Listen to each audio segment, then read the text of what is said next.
like on that side. I can't explain what I believe when I look to you. I'll try when you were there. I'll find a place to hide.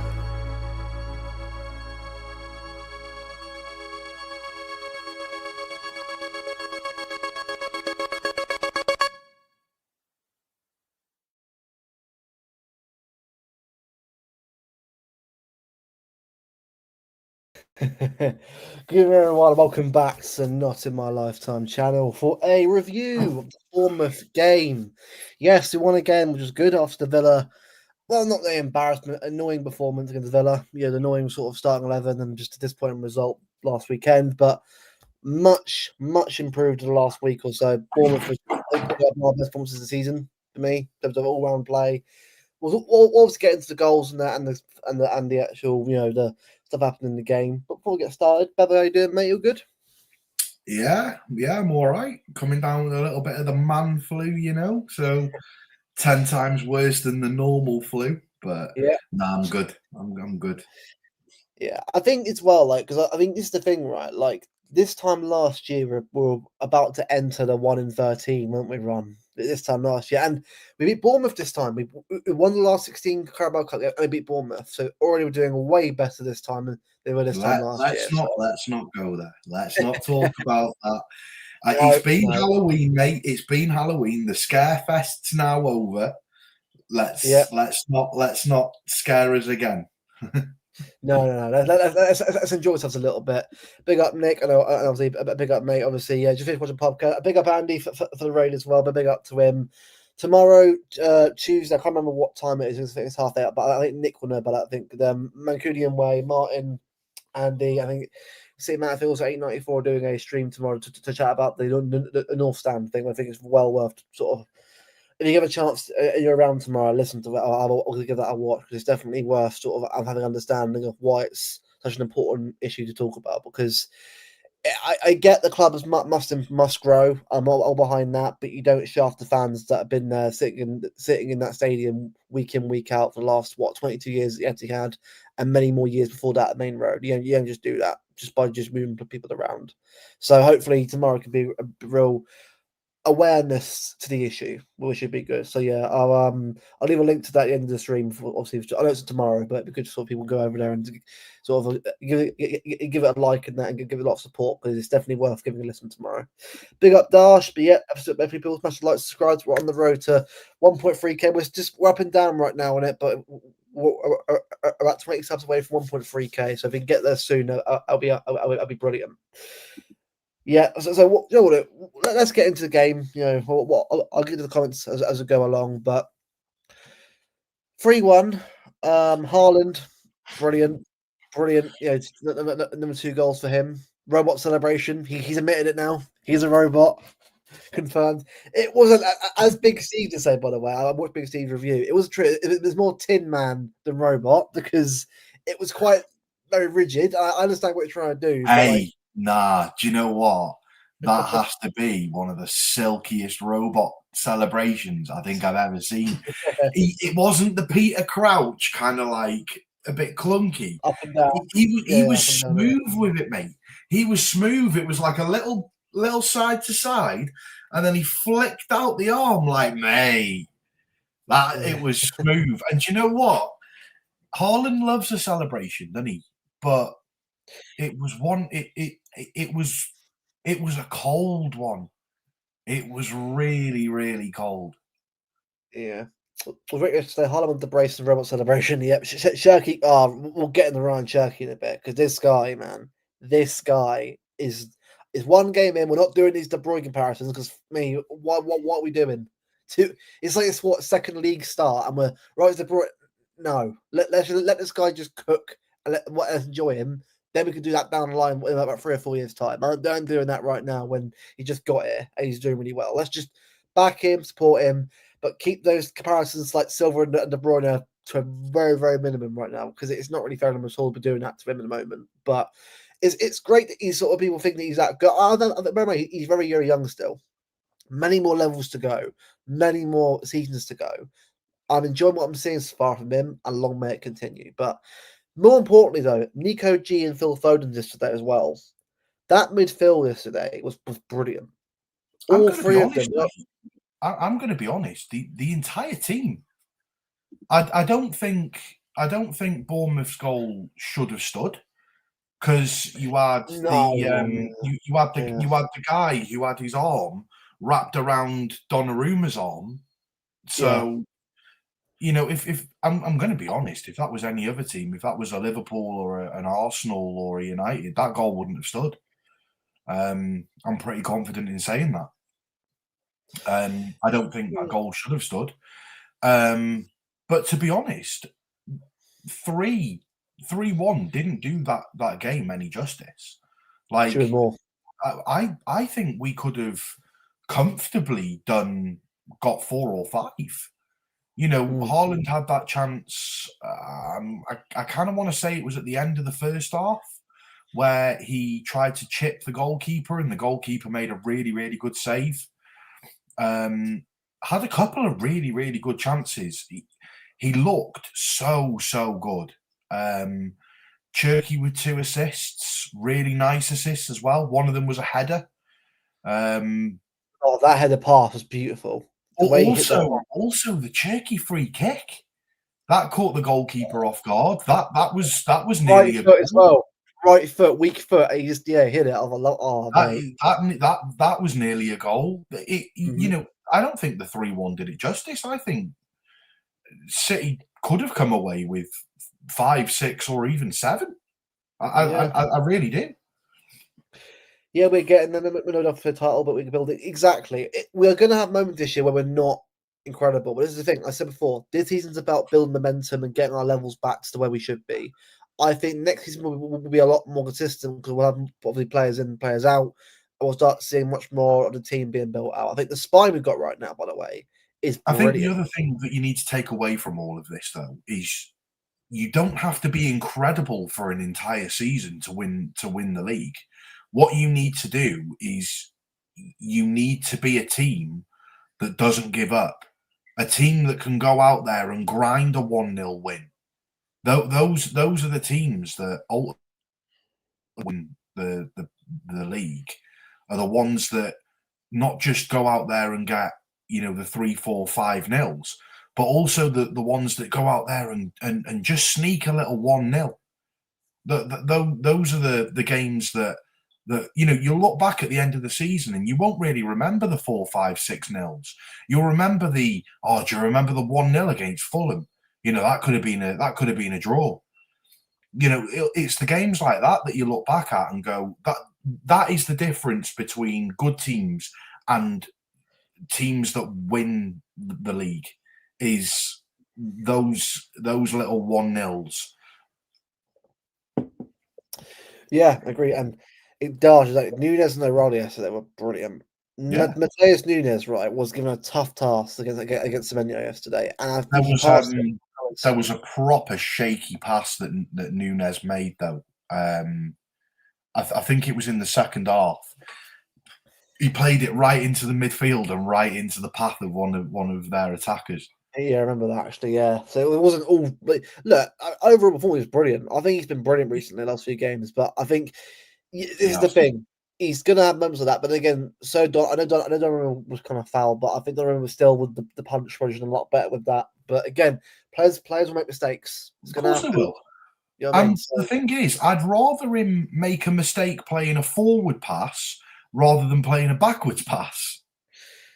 Exactly. Like it was backwards past the keeper, like last season where we made so many bows of errors. Like he's definitely working on that. I'm not saying it's perfect, but he's definitely getting better at doing them kind of passes. So hopefully he'll sort of keep up that momentum and that keep going. But I'm honestly, sorry as well. Nico O'Reilly is undroppable. That goal, by the way, he is undroppable. The guy defends well. He attacks well. He does everything the Man City way. Yeah, the guy's undroppable. I'm sorry. Yeah, that's what I mean. Like the thing, like that Wolves game. I think when you look back on like his start of the season, right, and well, was that last season probably? I think but like he's come a long way, O'Reilly. He's come a long way from last season when he first started getting to the team to where he is now. And like he's only 20 years old. He's got many more levels to go and many more years to go. I think he's one of our best players we've brought through the academy since probably Phil Foden. I know it's Oscar Bob, but I think Bob's still got a time to sort of get used to and get into the team. I think he's still got a long way to go, Bob. But O'Reilly's just on paper, you're right. He is the best player to come out of the academy since Phil Foden. Yeah, left back, starting most games. I mean, maybe you could argue Cole Palmer, but I'm on about players that actually stay at the club. Yeah, you're right. Yeah. Yeah, Wolves right now look like a mess right now. Yeah, and the Ndiaye goal, the man Ndiaye, man, what a player he is, man. But Everton, what a player he is. Yeah, big up Poppy. Good to see you in the chat. Good to see you. We're doing good.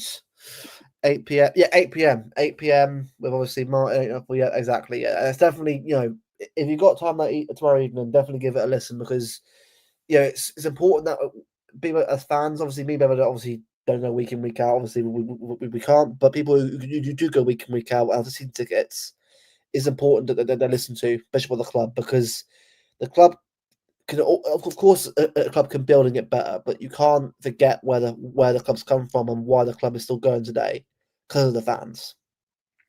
Yeah, you can't forget that. Look, Savinho. I mean, look, it's getting hard to defend him because he's just. He comes on, right? Like, it's just, I don't know what he's trying to do. I know he's very young. I'm not saying like he's absolutely finished and can't do it. He can't get better. But it's like even the bases he isn't getting right now. It's so consistent. Like in the Champions League, pretty good. Crosses, goals, like fair play. He's doing his job. The Premier League, nothing. It's really weird. I don't get why the league is so difficult for him to sort of get right, but in Europe he's doing really, really well. It's just really, really just night and day. But I think in a way, I mean, the fact that he obviously was that Doku played really well, I think yesterday. Well, he played really well. I think for me, you can't. For me, right now, Doku's probably our best winger out and winger right now on current form. Savinho for me is nowhere near it. Bob, obviously, I get it. Bob's got time to obviously. Is this probably first off season? I'm going to give Bob a bit of time before I sort of judge him a lot more in depth. But I think for me, I can't be seeing Savio starting games right now. It has to be off the bench until we see more from him. You can't be playing games when you're not performing at levels required. Like at least providing, like it isn't about G&A, mate. Like G&A, obviously you can get even when you're playing crap. It's the performances that matter. Like if you're putting the work in, but it isn't working out, fair enough. At least you're putting the work in, and we can see you're actually sort of doing your best on the pitch. But when you're watching it, you just thinks it's just not the level right now. It's just so on and off, and we need players right now that are on the form that are currently doing it. And obviously, Marmoush obviously still obviously in that team. I'm surprised that he didn't play a bit more yesterday, but I get obviously with Haaland obviously in the pitch, you want to try and get a hat trick, but it wasn't to be. But yeah, it's just. I'll ask you later on as well. Before obviously when we look at the Dortmund game, like because the ideal front four you go with, because I think the front four right now is definitely a very interesting topic. Because I think for me, after yesterday, Phil Foden and Cherki should be like starting 11 most weeks. Has to be. It has to be for me. The front four has to be at the moment on current form. You'd have to say Doku, Foden, Cherki, and Haaland. You'd have to. You see it. Maybe there's an argument to say Mamouche over Doku, but really that's the only one that you can really argue over. I think you have to play Doku or Mamouche on the left. You have to play Cherki. I probably have to say you have to play Cherki off the right, but you could potentially play Foden off the right and cutting in if you've got Nunes running the right hand side. I don't think that matters, to be honest. You can either Foden or Cherki off the right, probably Cherki. Foden in the middle and Haaland just at front. Yeah, no. I think you have to. Yeah, I agree. I think it has to be that because I think, we'll get into the goals. I mean, if there's one player as well. I'd be playing Rodri and a Reinders or a Rodri and a Bernardo. I wouldn't be playing Nico G and Rodri as much as I want to see it. I wouldn't be playing them both together because just out of the fact that if Rodri gets injured or Nico G gets injured, we don't have that backup six. That's the only reason why I wouldn't be playing them both together. No, when one's playing, the other one needs to be rested. Has to be. Yeah, no, that's fine. I get that. At the moment, Savio can do no right, keep him on the bench. I'll come here so get confidence back. Rodri and Nico G had to stop to get front. But yeah, and McTavish. This is the thing though, with Rodri, right? Now, obviously, he came on, which is good. He got some minutes, but I mean, what did he get? Like 6 minutes? yeah, it's what I mean. So it's not exactly it's like graveyard shift for him, really. If anything, it's like barely any time at all to come on. But the positives are he is getting back to full fitness, which is a positive. So that's good to have him back in the squad. I mean, I'm gutted that Kovacic is injured again. I would say Nick's right there. By the way, this is probably one of the only games in the entire season that I would argue and say that we'd probably have to play Nico G and Rodri. But at any other game, one of them needs to be rested while the other one's playing because we can't afford to be left with just one backup six. No, I agree. I think for me, like Nico G for me has been brilliant this season. He really has stepped up this year, especially with the absence of Rodri. Like I think they're wrong, right? I get Rodri's Rodri's a better player out of the two, but it's happy. It's good to know that we've got a six that we can rely on while Rodri's getting back to full fitness. So at least we can say, right, Rodri's now fully fit. Start Rodri if he's but then again, I think don't drop Nico G for the sake of it though. if EKG's playing better right now, like O'Reilly, mate, don't drop him. I'd rather play the form players. Like Nori, obviously, I like Nori. I think he'll definitely be a good player for us. But you can't just drop O'Reilly because you want your new signings in there. They have to earn their way in the team. Like again, if Nori starts balling out and is better than O'Reilly, sure, Nori comes to the team. I'm sure happen at some point. But you could also argue as well that for I forget which game it was. It might have been the Villa game. Nori was partially at fault for that goal as well. Just didn't stick a foot in. No defensively, I don't think I'm from what I've seen anyway. Defensively, I don't think Nori's very good defensively. I think going forward, he's great, which would probably beg the question: could we potentially see Nico? Swansea. You could potentially see Nico O'Reilly play left back, and maybe argue that you could probably play Nori on the left wing. You know, if say for example, if Mamouche is injured, or Doku's injured, and the other one's not having great form, he's definitely a player that you could play in that position. Yeah, and this is the thing. I think because we've got so. I mean, the option we've got right now when everyone's fit is brilliant. Because like I think Mark was saying yesterday, there's different geese for different blocks, different lineups for different games. Like it doesn't have to be. I think we'll always have a spine that will play week in, week out, but the spine doesn't have to always be the exact same. If we're playing a team that's more, go on. I was just going to say you're right, but like a spine, everything's down the middle. So it really is like you're saying, oh, you got the spine of the team. But when you look at it, like the spine of the team, the middle point of the team is all amazing. Like the best number 9 in world football, followed by one of the best number 10s in world football, potentially. Yep. You know, you could argue it, but you'd have to put Phil up there. You've also got Cherki, that is an up-and-coming number 10, who's, you know, in and around conversations for being, you know, classed as very, very good. Yeah. You've then got Rodri sitting behind him, and then you've got Diaz and Gvardiol, and behind that you've got Donnarumma. So that middle part of the pitch is amazing. It's just what's going out on the sides that needs improving. That's what I mean. And it's like we've got such an elite spine. I think like last year the spine was so just gone last year. Like it was nowhere near the levels anymore. But the thing is, this spine, mate, could be the spine for the next 5-6 years. Minimum. Like they're all players. I mean, even Rodri's like what 29, but he can still be playing until at least 30, 34, 35 if he's still good enough. A lot of players could be here long term. Well, it depends on Rodri, but you know what I mean.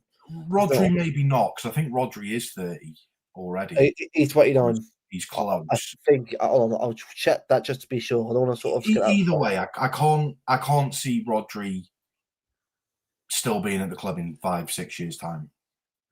If he signs a new deal, he'll sign a new 3-year deal, maybe 4, and then, you know, potentially that'll be it. He's 29. He's 29. He's 30 next year. But you say that, you have to have conversations about Nico G. He's what, 24? I think he's 23, 24. Yeah. He's that Rodri. The next he's incredibly young. Like you look at Nico G and you think, oh God, he's got to be like 28, 29. No, the guy's like 23, 24 years old. He's 23 years old, mate. 23. You know, you look at him and you've got a player there for another, 8, 9 years, maybe 10. Yeah. The club. You look at Donnarumma, he's got another 8, 9, 10 years in him. Yeah, maybe more than that. Yeah. You've got Haaland, who's already just signed a 10-year deal. As he's 34 right now, it could be more. Like I know people are like, oh, but it's contracts mean nothing. But I'm sorry, a 10-year deal Seriously, you don't sometimes you do a leave after 3 years. It's not how it really works, mate. He's here for a long term, mate. Yeah. Like the guy's eating Tom Hawk steaks and having bloody local honey and local bloody milk while he's at home watching his highlights right now. Like he's just sat at home on his phone, chilling out, doing YouTube videos, eating his Tom Hawk steak and having his bloody his milk and his coffee. And you got bloody apparently raw milk's supposed to be really bad for you as well, like really bad. Well, I mean, it's working for him. Yeah, well, I think you're frozen actually. One. Am I frozen? Yeah, you're frozen actually. It's a bit odd. Oh, let it go. It's just staring into space there. It's a bit awkward. Can you hear me though? I can hear. You know, I think we can hear you, but your face camera's just frozen. That's weird. That is. Oh, there you go. I'll show you back in a bit, but yeah, it's just we've got such a great spine. Yeah, it's very creepy, Nick, isn't it? Just staring into space, staring at your soul. But we've got such a good spine. That we can sort of like build on and add to if we need to over the next few years. I think this team will only get better this season. I'm not sure about the league yet. I know. Obviously, we're in the race. I think obviously we're in the race. Of course, we're in the race, but it's November. At the end of the day, right? Title races in November mean nothing. Well, it hasn't even started yet. Title race. It doesn't start until at least New Year, if that, probably March. So, as long as we stay within such a distance of Arsenal, just keep getting our results, do what we need to do, we'll be all right. Yeah, I think yesterday's game was definitely a good example of. I know it was a similar result last year, obviously a 3-1 win last year, but it's definitely a good sign of a team that will just getting better and better, and just sort of just we're obviously working to improve and working to get better and better each week. Obviously defensively and midfield, it's just a much better.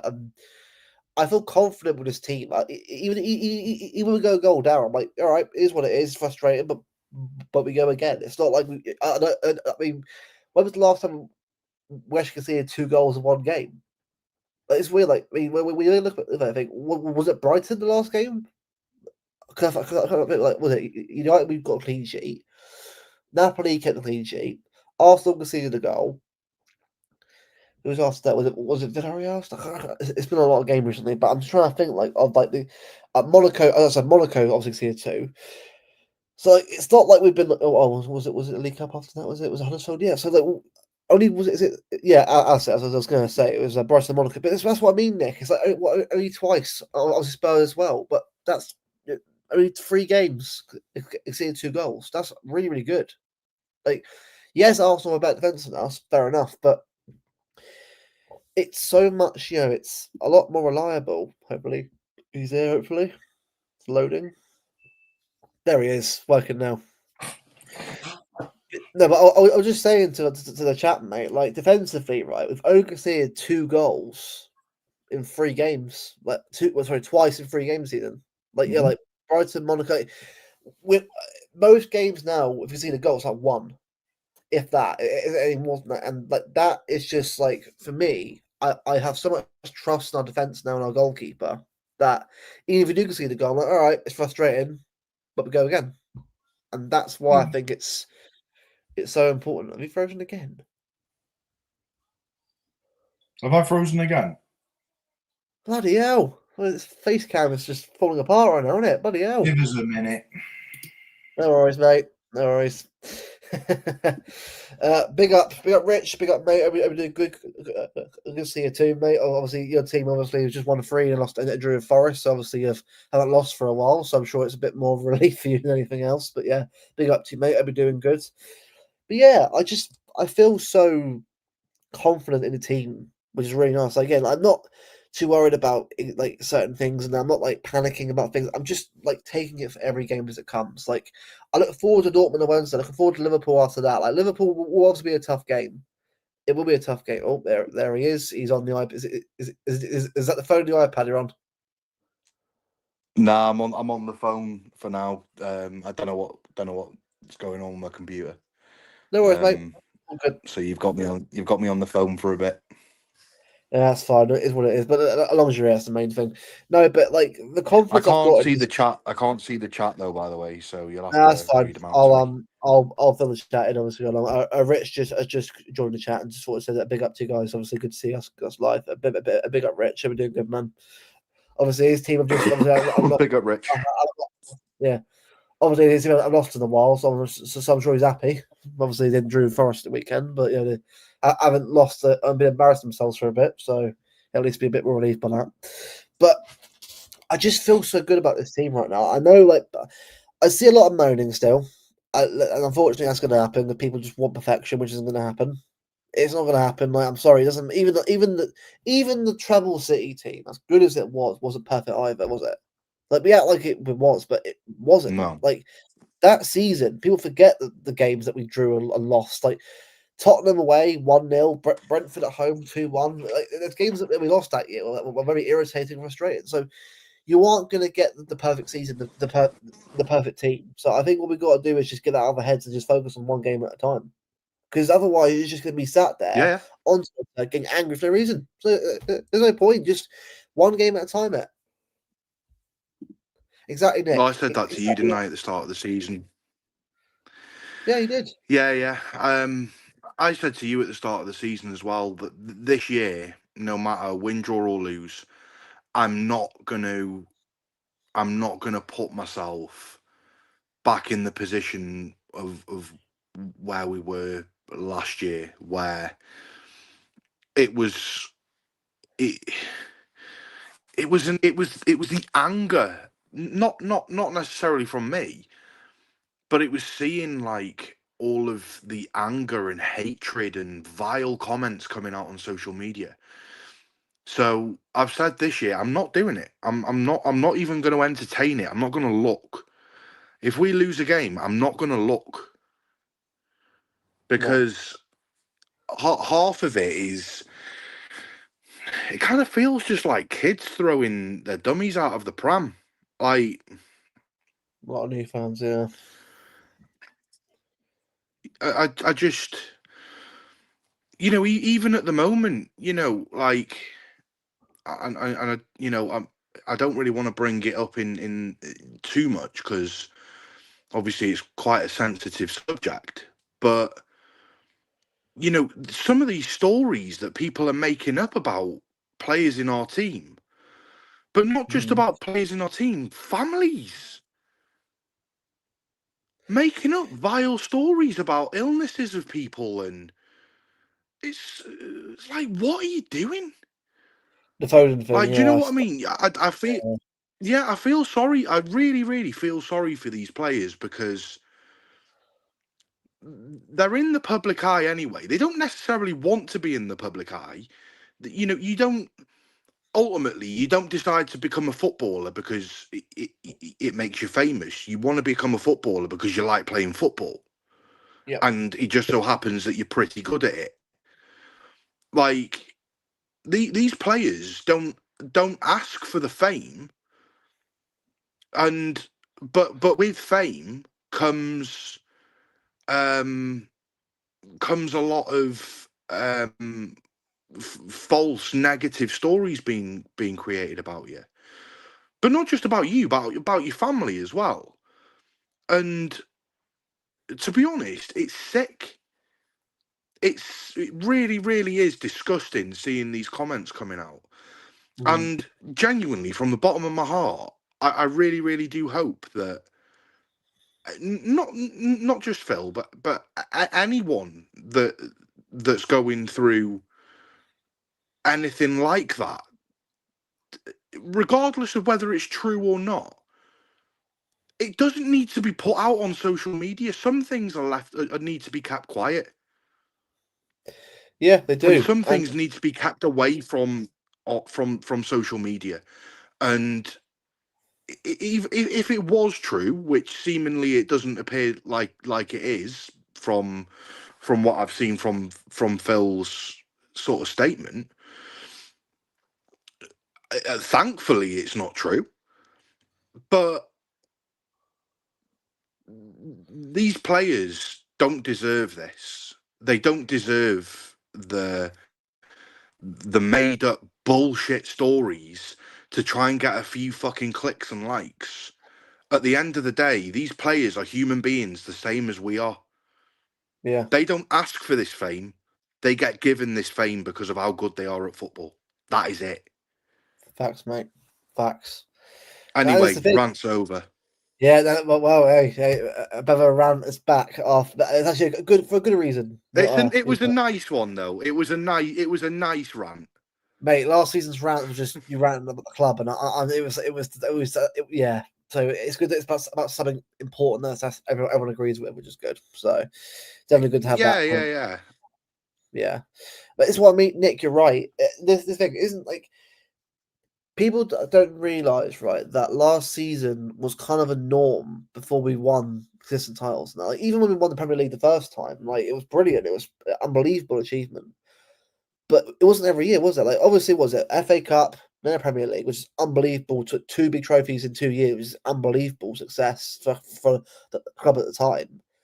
But it was the fact that people don't realize that this kind of success we've had is it's unbelievable.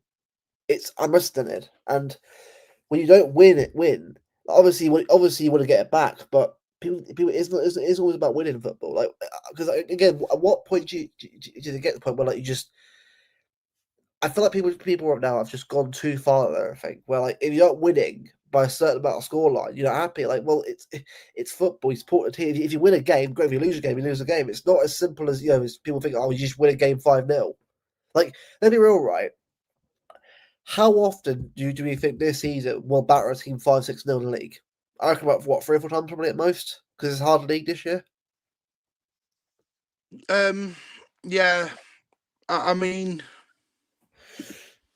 It's difficult to tell because in games this season, would you have expected Liverpool to lose at home 3-0 to Palace? No, exactly. Like, I think it might happen a few more times than you actually think, but not to the clubs that you expect it to happen to.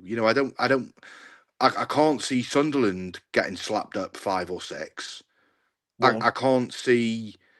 I can't see Everton getting slapped up 5 or 6. To be honest with you, I think you're likely, if it's going to happen, you're likely to see it be to a club that you least expect it to happen to. Exactly, and like for example, Sunderland obviously right now draw 1-1 now. Everton right now, Xhaka obviously just got the goal right now for 1-1. Sunderland are just going for it this year, and they're investing well in their team with good players, obviously from around Europe.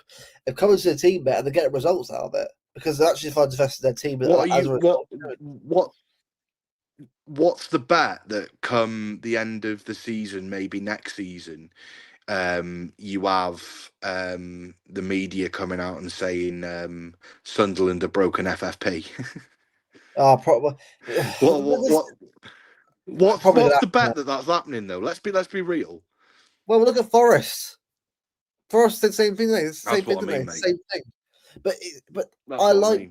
But this thing for me, mate. I like teams doing that though because it makes the league better. The more competitive league is good for us. It makes us want to get better ourselves.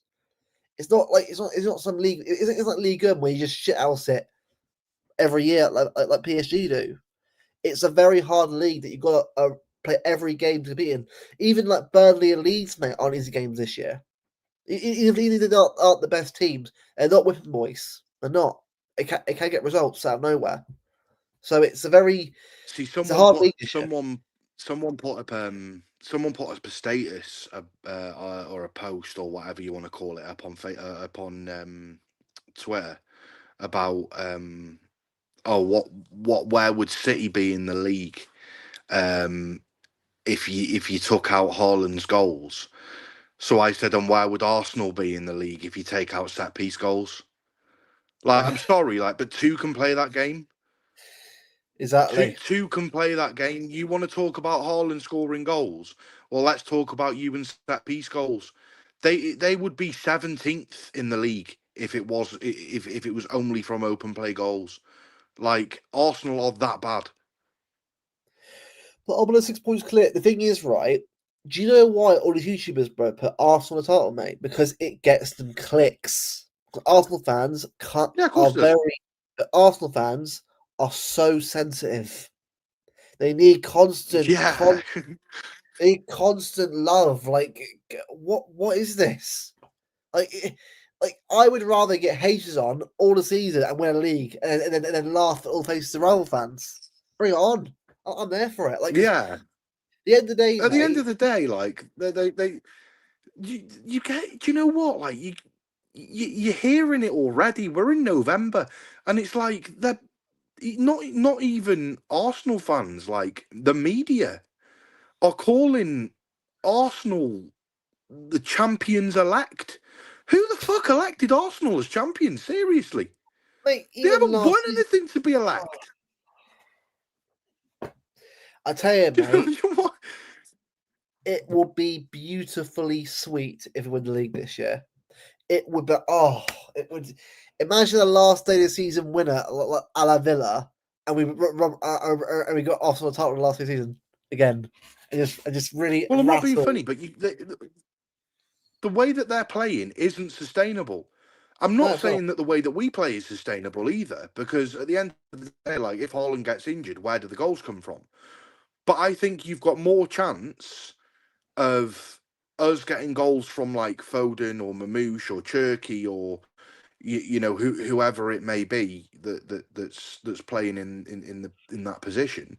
You've got more chance of that than Arsenal scoring goals from non-set piece play, because you look at it, teams are going to work out how Arsenal play and defend better at set pieces against them. That will happen. Yeah. It's just a matter of time. Just the same. All right, DC. Just the same as last season, teams figured out how City play. Like, it will happen where they work out how Arsenal takes set pieces, and those goals will start drying up. Yeah.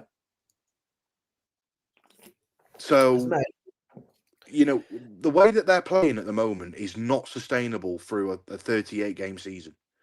It's not. Well, mate, apart from the Atletico game, we won 4-0, right? Apart from that game, they've won like 2-0 and 1-0. Don't get me wrong, right? Clean sheets are great. I don't think that's a bad thing, by the way. Fair play. 7 games in a row without a clean sheet is brilliant. It's brilliant. But I said before yesterday on Martin's stream yesterday on the review of the game yesterday on the Mancunian way. I asked this question: when Arsenal concede a goal, after all this pressure of not conceding a goal every game catches up with them, because at some point, this game he can do it again. What will happen to them after they see the goal? Then what? Because it's all well and good saying, we've not conceded goals or whatever, but there will come a point where they stop scoring them too. Well, mate. So yeah, hold on, go on, carry on. I was just going to say that there'll come a point where they stop scoring them as well as stop conceding them. What happens then? Well, hold on. Do you know what? We haven't conceded that many goals. We ain't scored many either. Like, it's your problem.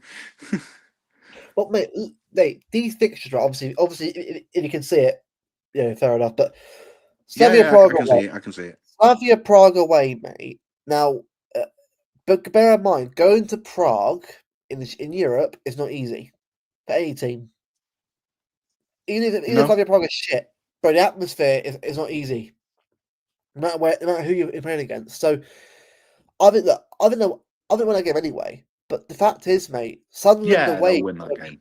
But mate, Sunderland away, that would be easy for them because Sunderland won't care at all. They won't care at all. Well, they've got a few tough fixtures coming up. Sunderland's away is not an easy game.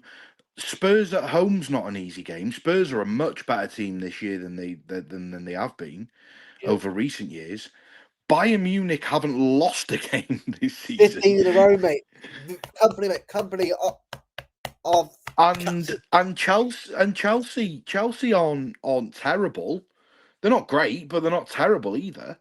So, especially when Arsenal's goals are only really coming from set pieces.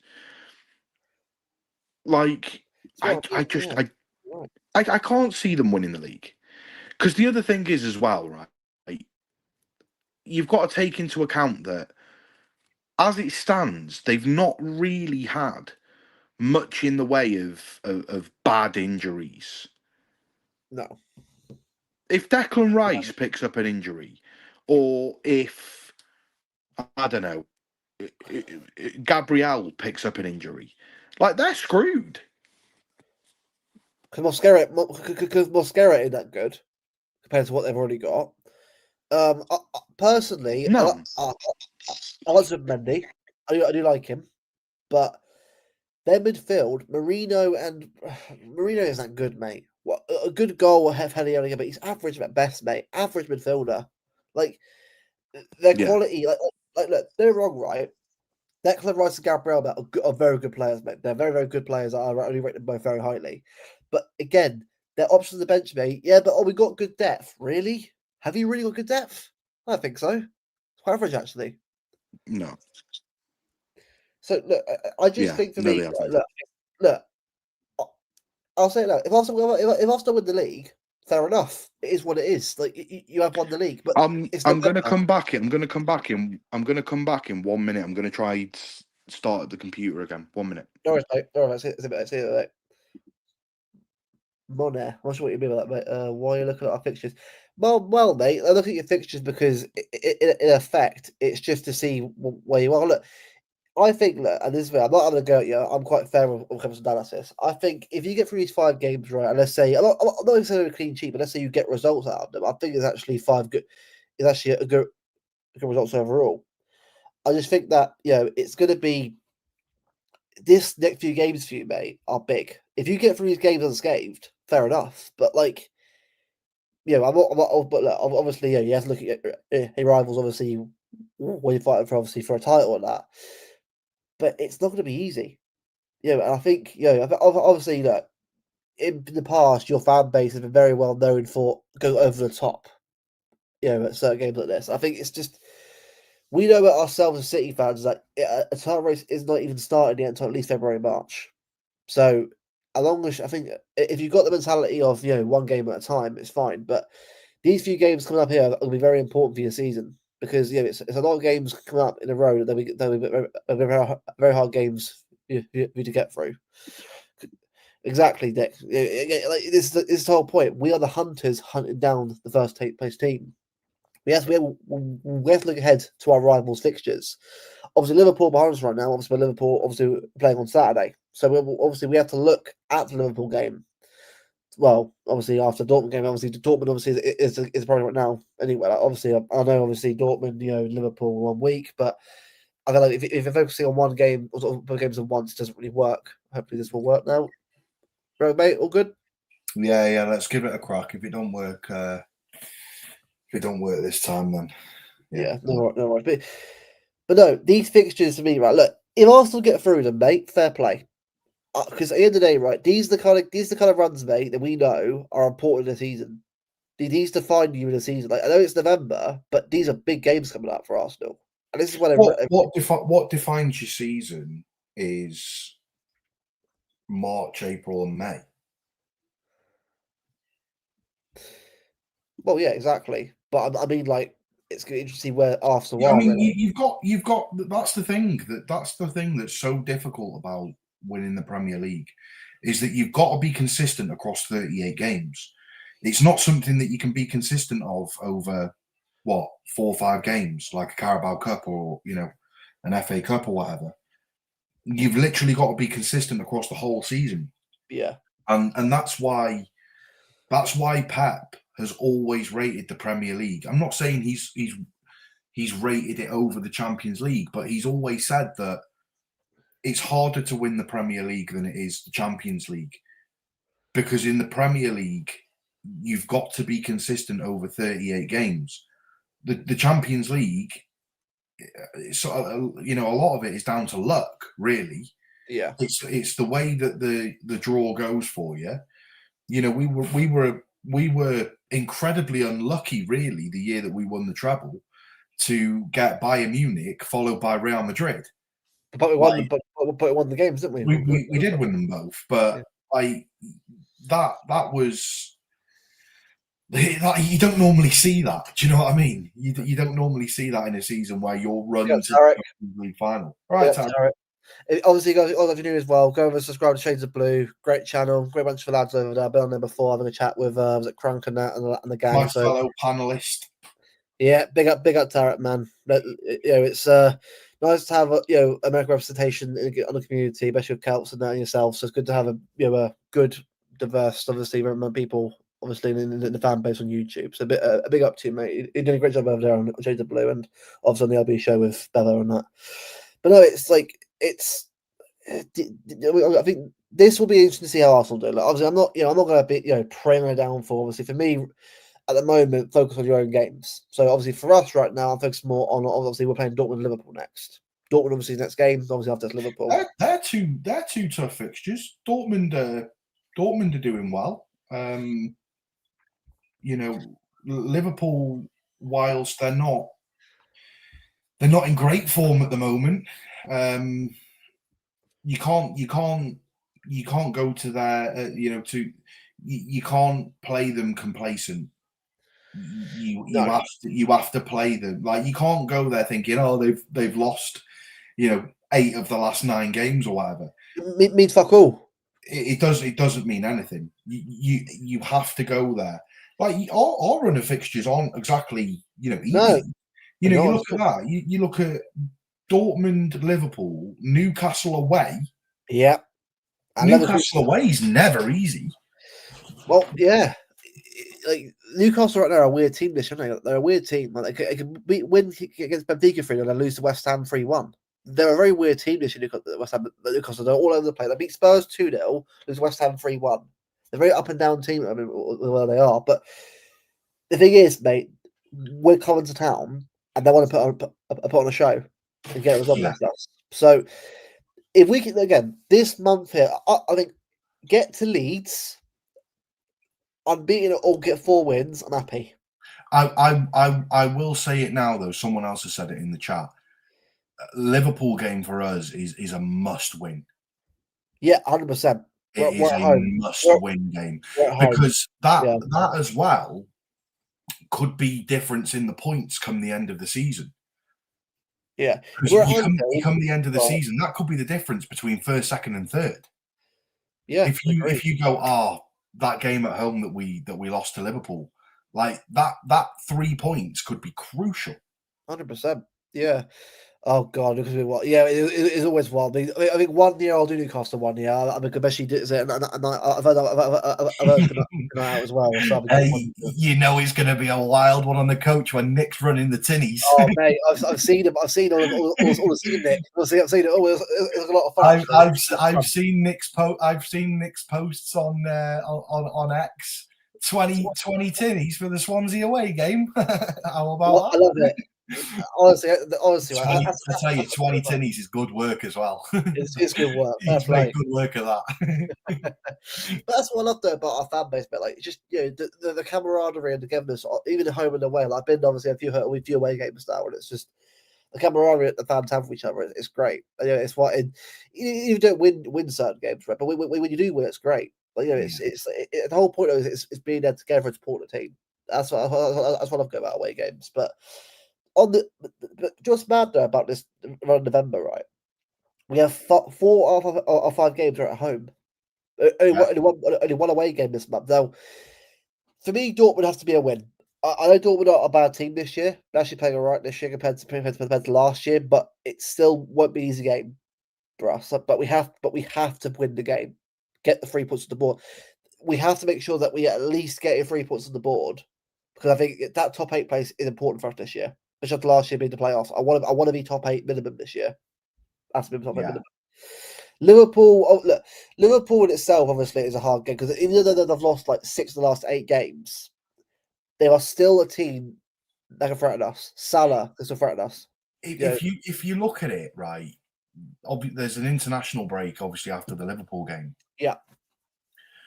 But when you look at these next 2 fixtures, there's only 4 days between them, and you've got Dortmund at home followed by Liverpool at home. Yeah, like those are not easy. Those are not easy games, Hard, whether they're home or away. tough You've got the advantage of obviously playing at home, but they are not easy games. No. And then the players go off on international duty, and then the first game back, it's like bam, Newcastle away. It's like they're tricky fixtures. 100%. I think we would do very, very well to get 3, 6, 9, 12, 15. I think we would do extremely well to get 12 points out of 15 there. Well, this is what I mean. For me, I would love it if we win our next 2 games. Newcastle will have to get a win as well, but I think if we can win all our home games, I'd take that. I'd take that in a heartbeat. Oh, I'd definitely take that. I'd definitely take that in a heartbeat. I think the home games for me this season are the priority. I want to get home wins this year and get our fortress back, because it's been a while since the has been a bit of fortress. The teams have been hard to prepare to go to. Like, I want to get back that level where we're feared, at home and that. So that needs to be the priority this year for me. Obviously, away from as well is also very important. But I think Newcastle away is a win because I think for me we should be beating Newcastle, but Newcastle have Guimaraes, they have Tonali, they have Voltemada, they have good players that can punish us as well. So it's completely down to the thing which I like that I've seen over the last sort of few weeks is you go back to last season and losing to Villa away. Yeah. You can use any game. I'm not specifically talking about Villa away last season. I'm talking about you could use it as any game. You could use it as the Sporting game, for example, or PSG game, or whatever game you want to use. 9 times out of 10 last season, we followed that with another loss, and then that followed it with another loss or a draw, or maybe a scrappy 1-0 win followed by another loss. What I like this season is we go to Villa Park, we get the 1-0 loss. We didn't play particularly well. Then we go to Swansea, who, you'd expect us to win, but that's when you expect that's when we're potentially likely to lose, is when we're expected to win. Yeah. But then following it up with that performance yesterday against Bournemouth, last season we would have probably lost that Bournemouth game, or drawn it, or drawn it. Or the likelihood is we probably would have lost it. Yeah, because it was quite rare last season that we lost. We picked ourselves up, we dusted ourselves off, and we went back into the new game, into the next game as new game, new head. This year, it very much feels like we're coming back to the City of old, where even in that treble season, we were beatable. Like, we did lose games. We did. Like the first half of that season, we didn't particularly look that good. We looked okay, but then for us, it's always second half of the season. We always just like set the world on fire, and it kind of. I'm not saying that we're in any way, shape, or form going to replicate what we did in that treble year. But what I'm saying is it very much feels this season more like it did in the treble season. Like, even the year we won the 4-peat, it was very hit and miss. Right the way through the season, we had games where we were particularly quite good, and then we had games that we were piss poor. This season, I don't see that as much. I see a lot more consistency in the games. So it feels very much more like how it did in the treble season this year, where we're getting players back to their best. Phil looks like he's getting back to his best slowly but surely. Rodri's coming back from, pretty much a season long injury last season. Yeah. And you're looking at the team now. You got Nico G, who's, had nearly a year with us now. pretty much. You know, we're only a few months off him being a year with us. And we're starting to look very much like the City of old, in the sense of there's a lot more consistency to our performances. Don't get me wrong, we're going to have games where we're not that good.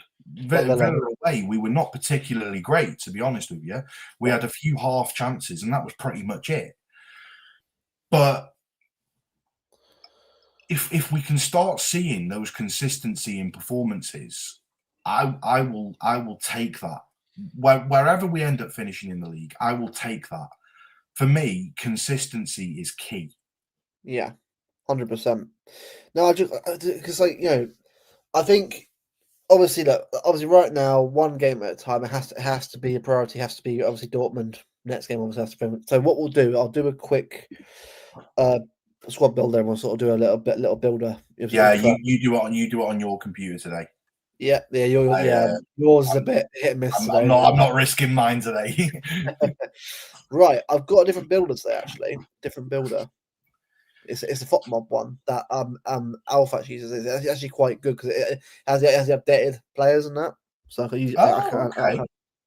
So going forward, use FOTMob because the other ones are not as updated as much. Whereas this is a lot more up to date and uses proper players here and now. So can't set the team name though.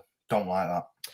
Which is yeah, that's the downside. Come on, FOTMob, get it together. Come on, get it together. R.I.P. Park the Chair FC. I know, such a shame, man. Such a shame. Right, and a lineup name you can at the bottom. It can. Park the Chair FC. We're back. We're fogging back. There we go. Right. Happy days. Right, so James Trafford. No, I'm joking. I mean, do you know what? Right, Trafford did very well against Swansea, but yeah, despite the mistake, no matter what, I trusted him. Yeah, it was a mistake. It could have been a foul. Was it a mistake? I think it's more the punch. I think the punch wasn't very as good as it was. The guy had someone hanging on to his arm. Like, I don't think it was a mistake. I know. I just don't think he could get the elevation that he wanted. Possibly that, yeah. But again, I'm not gonna go. Like, again, he was still good though after that though. Made a good save against Crowley after that. So he did a very good job after that. Right back now, Husnov was the bit. What did he get? He wasn't the bench, was he? I'm saying no. I want Nunes. Yeah, but you know what? Husnov's been good recently, but I think he has to get his fitness back up again. It has to be Nunes right now in current form. Diaz Vardio, I imagine as well. So it's the same as always. You know, it doesn't change. O'Reilly. Yeah, Aitnor is a good player, but has to get back in the team. He has to get back in the team by working hard. Right. Nico G. Yeah. I don't play Rodri. I don't start Rodri just yet. No. Right. Rodri will get minutes. I'd like to see Rodri get maybe half an hour. Did you go wingers or go? For me, I'd go Bernardo and Foden. Yeah. Right. Okay. So this is what I'm going to do. Put Foden there, Nico there, Bernardo there. Yeah. And then I'll put that. Yeah. Doku. Yeah. Or Marmouche. Who'd you go with? Doku. Right, okay. The reason is, when Doku's in good form, the last thing you want to be doing is dropping him. Yeah. When he starts going off form, fair enough. There we go. That's the team right there. Obviously, Doku could go further out on the left there. Cherki's more obviously more. Nick, I'll speak to you tomorrow, mate. Yeah. Big up, Nick, mate. Big up, Nick. He let it go for the. Do you know what, Terry? This is the thing. I agree with that. I don't think it's a foul. I think this is where we differ a bit better. I think it's more the fact that I think because he's the guy put him on his arm. You're right in what you're saying. Like he did let go before he went for the ball, but he was still pulling him down to the point where it's still gonna throw him off. Yeah. Do you know what I mean? It's still gonna throw him off. Like, what do you say? Like, just as an example, like, if you're out in a nightclub or whatever and you're flirting with some bird and you go in for a kiss and then your missus sees you and you pull away, does that mean that you weren't cheating? No, you had every intentions of cheating. Do you know what I mean? You just didn't seal the deal. Like, it's still the same, isn't it? That's a great analogy. It's a great. It's true though, isn't it? This show, right? It's not. It's all analogies in the world, mate. It doesn't matter what analogies it is. We'll just put it out there and say what it's like. It's true though, isn't it? It's true. Yeah, you're right. You're still going in for it. Like, just because you catch your missus at the corner of the eye, does Yeah, that's what progress. What was the onside there? Was it? What was he doing it? Ooh, Gary Neville, like, ooh. You should have caught it. Well, this is the thing. You will get a debate on this for anyone. Anyone will say different things to each other. At the end of the day, right? It was an avoidable goal. We'll leave it at that. It was an avoidable goal. I think it very much should have been a clean sheet yesterday, for being real. But it is what it is. At the end of the day, 1-3-1. I don't really care. 1-3-1. You know what I mean? So, but yeah, that team is probably. I think for me, that needs to be the team for the moment. On current form, like everyone you on current have to play informed players. I'm sorry, I'm not about this. Oh, let's put this guy in because on paper he's better. Nah, if he's not playing as well, you don't put him in the team. Simple. I know people say, "Oh, but what Reinders? Reinders has been crap recently. I can't be putting Reinders in the team yet." Look, if Reinders gets back in the team, that's not just for edge players either. That's not even just for edge players like Bernardo Silva, Doku, Nico G, Nunes, O'Reilly. Like, that goes the same for Donnarumma. That goes the same for Haaland. Yep. Like, if Donnarumma then goes and has another 1 or 2 games where he throws absolute stinkers, then yeah, he should be dropped for Trafford. Yeah. The same as Haaland. If Haaland has 2 or 3 games where he can't hit a barn door, then Mamou should be playing. That's how it should be. And the thing is, I think those players know that. But yeah. Donnarumma will know he's got a good keeper behind him that's going to be chopping at the bit. And bear in mind, Trafford is a good keeper, by the way. He's a good keeper, Trafford. Probably. Yeah, he's the best keeper England have got. Yeah, Pickford, no. Trafford's better than Pickford, mate. We're better than Pickford. For me, I'm going to be real. I don't know if he's as good as Nick Pope, but that's well, Nick Pope for me has been brilliant for Newcastle this year. He's been brilliant, so I can't fault that at all. But yeah, I think in terms of the game Wednesday, this is what I go with. I think we've got to be playing the form players right now, as Bevo said. We can't be chopping and changing every game. I get Pep likes to do that, but I think Pep's starting to learn now. I think he's starting to go with the more form players rather than just going for constant change up. I mean, like the Villa game, for example, right? He had O'Reilly on the bench when you should be starting. Like he went for a whole different team in Villa, which just didn't work at all. I don't understand why he dropped the defense. I mean, midfield, especially with Gonzalez being obviously having a knock, I understand it, but like the defense being changed was weird to me. I don't get that. Does not work as a left back either. I'm sorry, he filled in a gap in the year that we did the 4P, but he's not that good of a left back. People say, "Oh, he's the best left back we've got." He's not. He's not even close to being the best left back we've got. Best centre back, maybe. I would be playing Nathan Ake over Guardiola at left back. I'll ask you quickly, mate. Best centre back, Diaz or Vardio? Who would you say is best centre back right now in current form? Out of two of them, Diaz.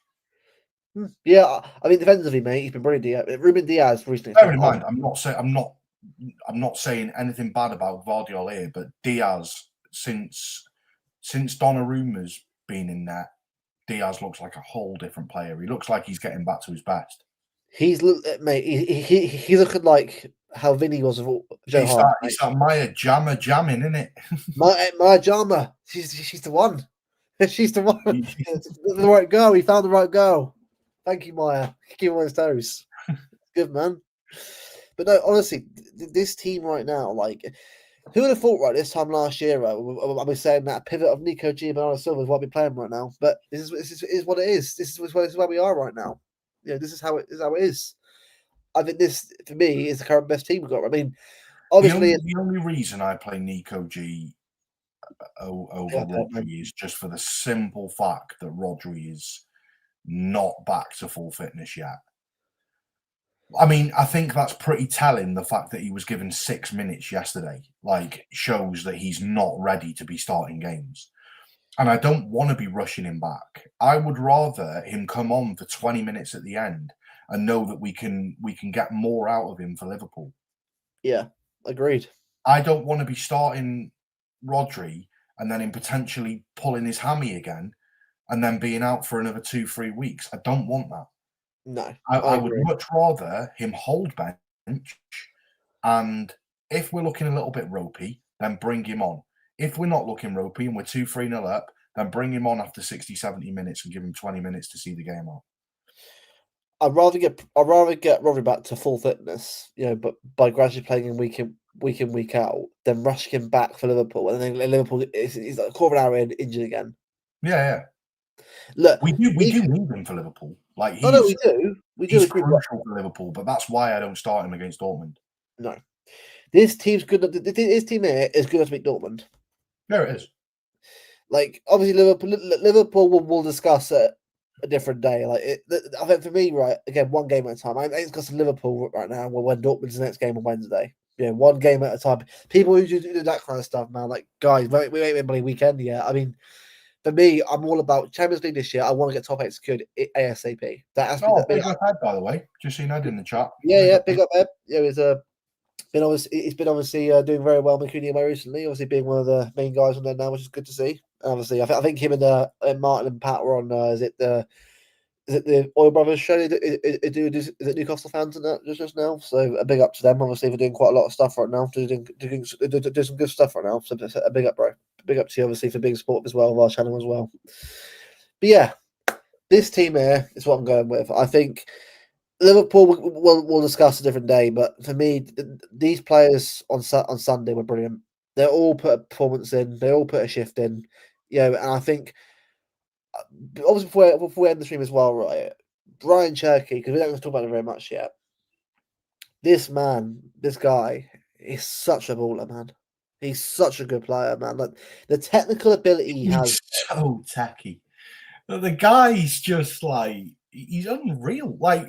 If you want to talk about players with natural ability, just basic, just standard, natural ability where you can give him a ball and he can do things with that ball that not many other players can. I would say his technical ability is probably on par with Foden.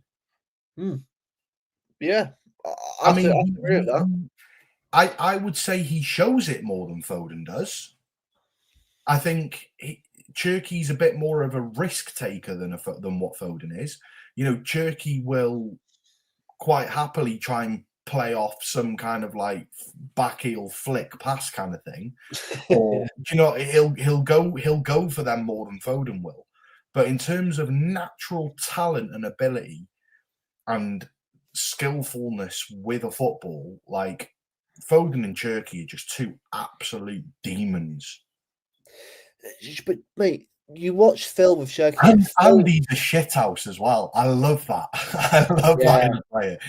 The fact that he was cheering and celebrating Haaland's goal before he even was in the box yesterday, it was just incredible, mate.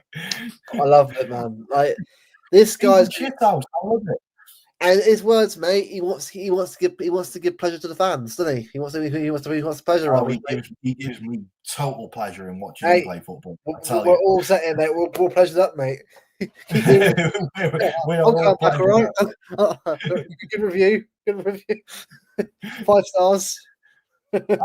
I'm sitting there doing Gary Neville. When he's just made a pass, mate. Mate, the header pass, by the way, is so. Do you know what that reminded me? That header pass, it wasn't as good. So I'm not in any The way, Kev header pass. Yeah. You remember that header pass that Kev made, where the ball literally curled around the defenders, and Sterling fucking you got to carry it. The guy's tiny. Like he's only like 5 foot nothing, isn't he? He's not exactly a tall player. The fact that he's made that pass with his head, like, fair play to him. But it's just the balls to do that. Like that's we've got a player who's willing to take that risk. That's what I'm saying. That's what I like. He's a risk taker, and like Kev was saying, Kev doesn't care about if he's made 100% passes out of 100% passes, but all of the passes were back passes. Like, what's that doing in a game? Nothing. No. Like Bernardo Silva, I love the guy, but the guy don't know how to pass the ball forward. No. Whereas Phil for me, right, his pass is really good as well, by the way. Phil's pass is. I mean, I wouldn't say he was as forward playing as Cherki is. Every time Cherki gets the ball, he's trying to look forward. Yeah. I mean, like every time. But like the second goal, that pass, like, and Haaland every time. That cheeky little dink over the top, like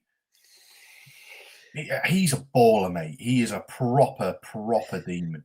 Oh, and by the way, 7 G&A in 4 games, 4 starts. Florian Wirtz, Ben 10 in Premier League. We are now at Ben 10 levels now, where you are not getting anything. Even Jackie G&A had more G&A in his first 10 games Premier League for City. Even Caicedo had more G&A than Wirtz did in his first 10 games as a CDM. What are we doing here? Fact, check this stat, right? I could be wrong. Right. How many games did it take for Edison to get an assist? Hold on. Because I'm telling you now, if our goalkeeper had more assists than Florian Wirtz in the first 10 games, mate, I'm done. I'm done. Hold on. Because I swear, wasn't it Huddersfield his first assist, wasn't it? Pardon? Wasn't his first assist Huddersfield, wasn't it? I think it was, yeah. No, hold on. Hang on. No, it's right. I don't know why it's saying that for when it said that. Hold on. Edison's stats. I'm just trying to sort of work this out because I want to sort of like get this right. Premier League assists.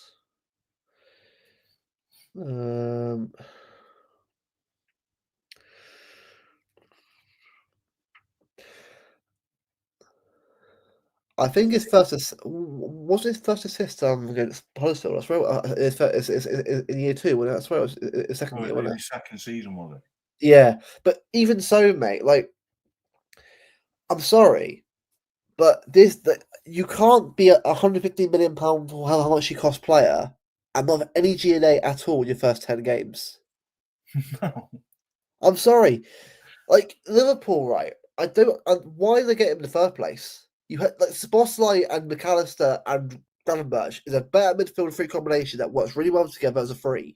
Because he's not even playing at the moment, is he? He's like he's benched. I don't watch much games, Liverpool games, admittedly, but like every time I've seen him, he's like being on the bench. He was benched, yeah. He was benched against Villa. He came on and did fuck all. That's what I mean. But like, this is the thing. It's like, look, knowing our luck, right? Touch wood, he'll get a contribution against us. Oh no! Imagine that, bro. It's what we call Sod's law. It's written in the stars, isn't it, that he's going to get his first G&A in the Premier League against us. But mate, if it doesn't, mate, fuck it out. It's 11. It's like, I'm sorry, right? Like, but it's just the fact, right? How shameless, right? Liverpool fans were in the summer, right? I get Florian Wirtz, right, as such a talented player, but he's in a league, mate, for the amount of money that he's in for, and it's like he's just not doing anything at all. He's just like, I just don't like all the hype around him. I'd be like, oh, what is he getting cut for? Because the price tag. If he was like £70 million, I'm like, all right, fair enough. But even still, that's a lot of money, but that's fair enough, I suppose. But he's gone for that amount of money. Look at Isak, injured again. Like, Liverpool's 2 big players, mate, have to fuck all Premier League. And we're in November. Cherkes was supposed to be this next big thing. He's Trufair better. nothing. Trufair's better than him, mate. Edwin Trufair, the left back ball, by the way, he was actually a good left back, by the way, Trufair. The better left back than Cherkes is. They've actually upgraded on Cherkes. Senesi and the other guy are doing much better than bloody Hoyson's in the right Madrid, but not all right, not that great.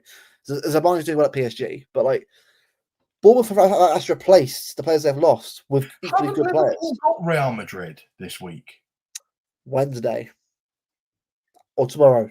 Tomorrow, I think. Yeah, tomorrow. Real Madrid. Mbappe gets that defence.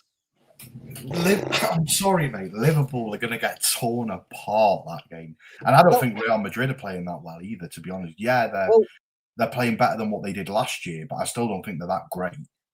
What was it? It beat Barcelona 2-1. They beat Barcelona 2-1, didn't they? 2-1. I mean, it was a pretty average up Clasico, I'd say, apart from the ending. It was funny seeing Yamal try and shithouse Vinicius Junior and that. That was pretty funny. But apart from that, the game was all right. It was all right for it was the right game, I suppose. But like Bellingham was playing well, but Mbappe for me has been the best player for them this year by far. Unbelievable season so far. Him and Haaland, by the way, are the best two in the world right now. It's a good fight to them right now. I mean, Kane's been good as well, but even he's starting to fall off a little bit recently.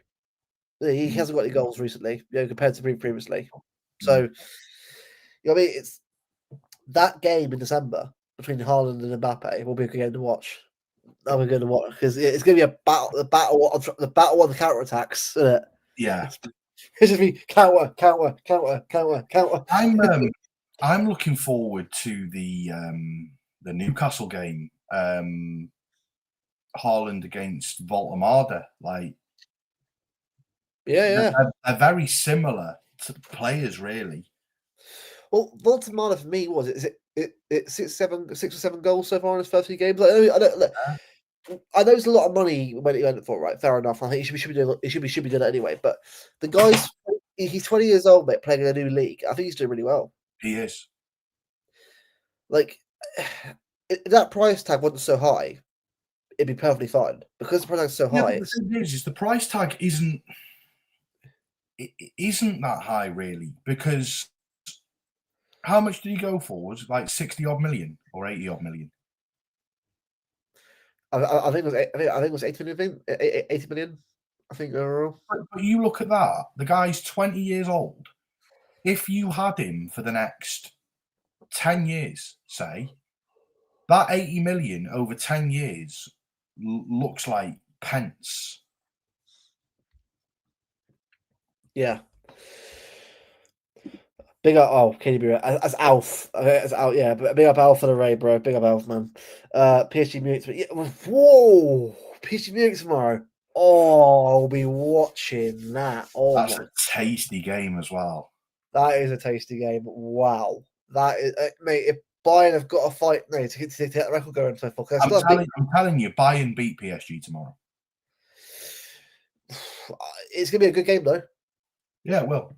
I mean, I've heard, is it Doué's injured again, isn't he? I think. Yeah. Which I think, because I like Doué. I don't think he's world class, Doué. I think he's a good player, but I don't think he's like as good people think he is. He's a talented player. He has the potential to be, but world class is just thrown around too easily these days.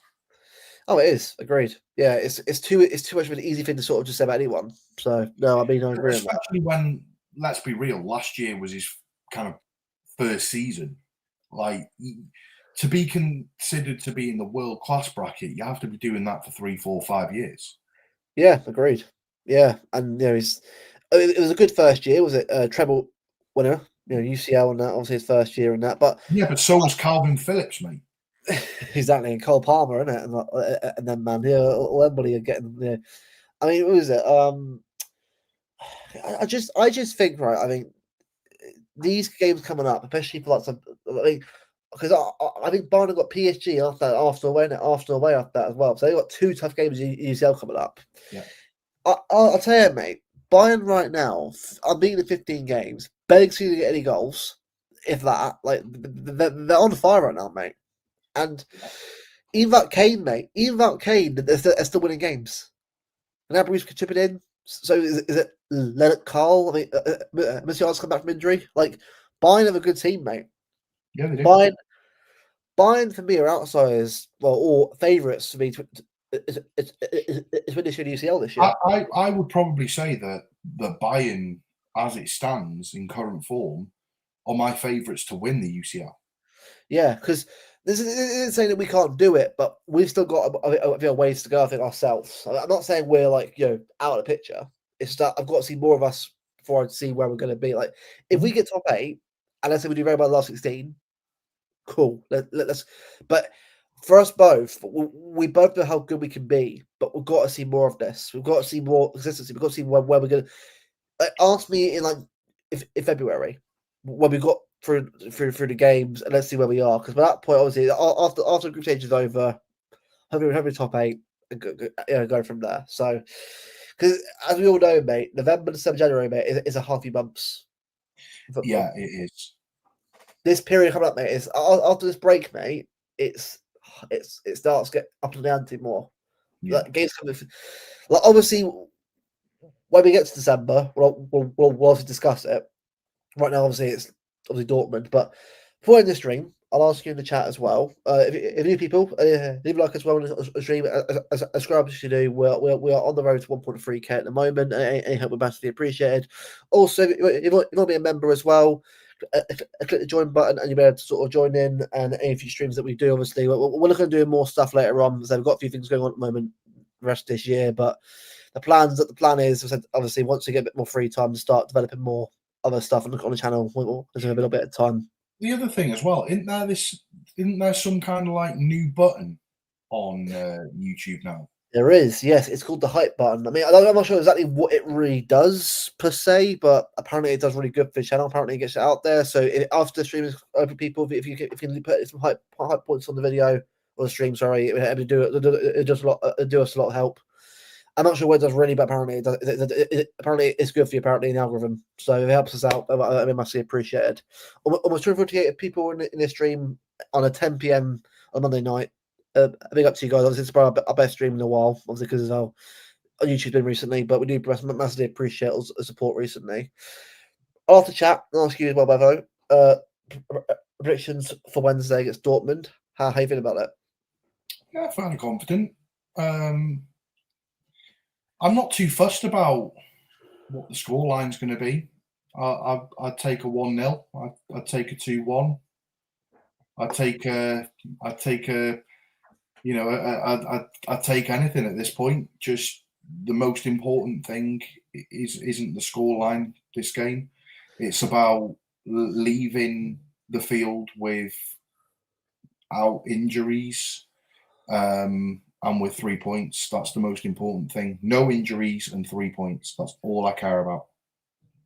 Cool. Yeah, I agree with that.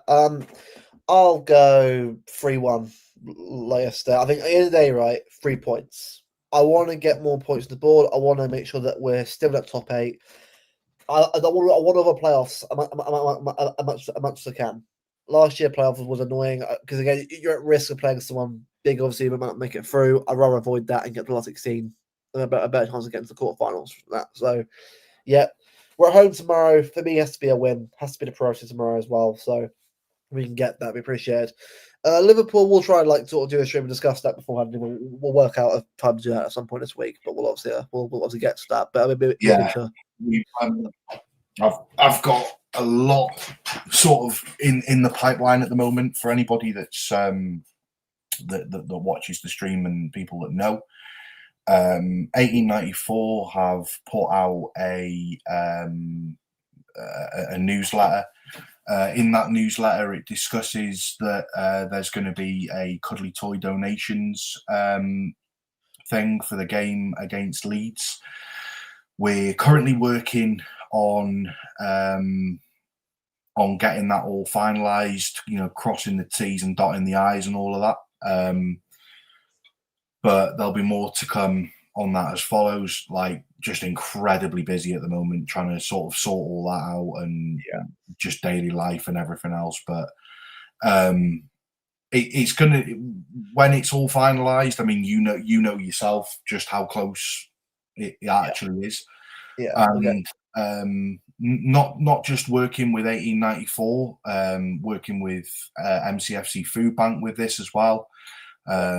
Also, I've had discussions with Fanzone Danny, and I'm actually at the moment in talks with the club themselves. I'm actually in conversations with City at the moment to sort of finalise where we're going to be and stuff like that, and sorting all that out. But getting close now to finalising it, and everyone that I've spoken to, from the club to 1894 to absolutely everyone, even Simon Bukowski.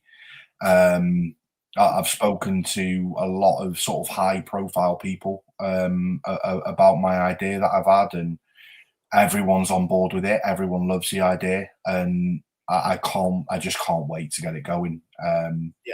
So please stay tuned. Subscribe to the channel for more updates on that. There are going to be things coming out quite thick and fast. I'd probably say we're a week off kind of releasing the full details of it, and it's going to be massive.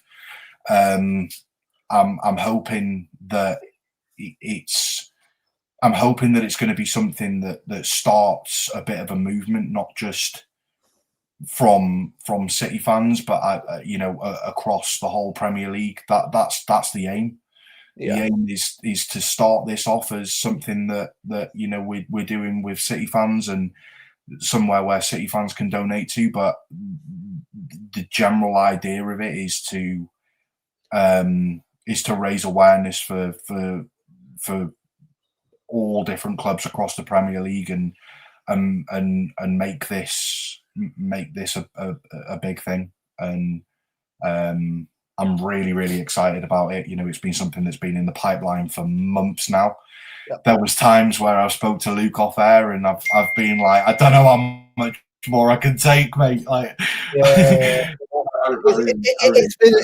it's been a difficult one, but we are getting that again. We'll obviously announce it.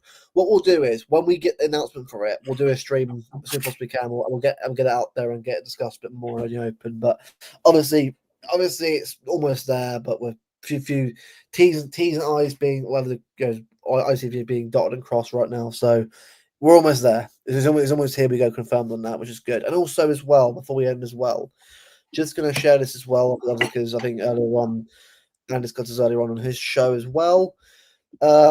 Tomorrow night, obviously Fans Matter tomorrow at Mancunian Way, 8:00. Time for Answers special show with Andy from the podcast. City Matters and 1894 are going to be on a show tomorrow discussing the recent situation on the North Stand, obviously, and the situation that's ongoing there. It's definitely worth a listen, or obviously watching, depending where you are. It's definitely worth getting involved in that and seeing what's being discussed and thought about it. Because, again, at the end of the day, right, this club was saved by the fans in the 90s, obviously, when it was going through difficult times.